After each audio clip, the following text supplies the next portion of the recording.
Wherever you go, whatever you do, throw a little at it. Omax, Vest and Briefs.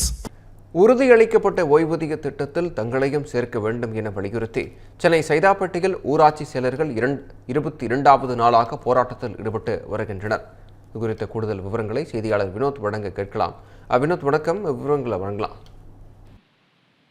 வணக்கம் விக்னேஷ். தமிழகம் முழுவதும் உள்ள 12,525 கிராம ஊராட்சி செயலாளர்களை காலமுறைய ஊதியத்தில் இருந்து உறுதியளிக்கப்பட்ட ஓய்வூதிய திட்டத்தில் சேர்க்க கோரி சென்னை சைதாப்பேட்டை பனகல் மாளிகை அருகே ஊராட்சி செயலாளர்கள் 22வது நாளாக போராட்டத்தில் ஈடுபட்டு வருகிறார்கள். ஏற்கனவே 2018 முதல் முறையான காலமுறை ஊதியம் பெற்று வரும் ஊராட்சி செயலாளர்கள் சிறப்பு காலமுறை ஊதியம் பெற்று வரும் பகுதி நேர பணியாளர்களோடு இணைத்து ஓய்வூதியம் என்பது ஏற்கனவே அறிவிக்கப்பட்டிருக்கிறது. இந்த வேறுபாடுகளை கலைந்து உறுதியளிக்கப்பட்ட ஓய்வூதிய திட்டத்தில் கிராம ஊராட்சி செயலாளர்களை சேர்க்க வலியுறுத்தி கடந்த மாதம் 6ஆம் தேதி முதல் 13ஆம் தேதி வரை 8 நாட்கள் ஊராட்சி செயலாளர்கள் போராட்டத்தில் ஈடுபட்டிருந்தார்கள். அப்போது 8வது நாளாக ஊராட்சி செயலாளர்கள் போராட்டத்தில் ஈடுபட்ட போது தமிழக அரசின் சார்பில் பேச்சுவார்த்தைக்கு அழைக்கப்பட்டு உறுதியளிக்கப்பட்ட ஓய்வூதிய திட்டத்தில் இணைக்கப்படும் என உறுதியளிக்கப்பட்டதை தொடர்ந்து ஊராட்சி செயலாளர்கள் தற்காலிகமாக போராட்டத்தை ஒத்திவைத்திருந்தார்கள். அதன் பின்னர் ஊராட்சி செயலாளர்கள் எதிர்பார்த்த அரசாணை எதுவும் தமிழக அரசு வெளியிடாததால் மீண்டும் போர்க்கொடியை தூக்கி ஊராட்சி செயலாளர்கள் போராட்டத்தில் ஈடுபட்டு வருகிறார்கள். இந்த நிலையில் இந்த போராட்டமானது 22வது நாளை எட்டியிருக்கிறது. சென்னை சைதாப்பேட் பனகல் மாளிகை அருகே 500க்கும் மேற்பட்ட ஊராட்சி செயலாளர்கள் தற்பொழுது பங்கேற்று உறுதியளிக்கப்பட்ட ஓய்வூதிய திட்டத்தில் சேர்க்க வேண்டும் என்று கண்டன கோஷங்களை எழுப்பி வருகிறார்கள்.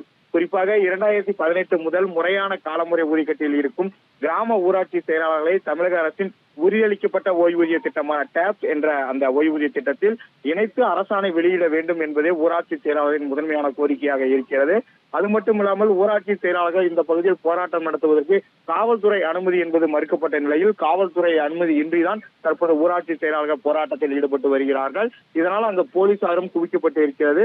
அது மட்டுமில்லாமல் காவல்துறை அனுமதி இல்லாமல் போராட்டத்தில் ஈடுபட்டு வரும் ஊராட்சி செயலாளர்களை கைது செய்யும் நடவடிக்கையிலும் இன்னும் சற்று நேரத்தில் போலீசார் ஈடுபட இருக்கிறார்கள். அதனால் 30க்கும் மேற்பட்ட போலீசாரும் குவிக்கப்பட்டிருக்கிறது.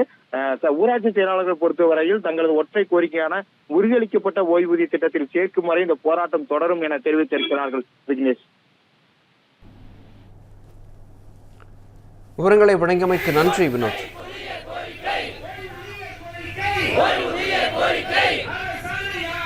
அரசாணையாக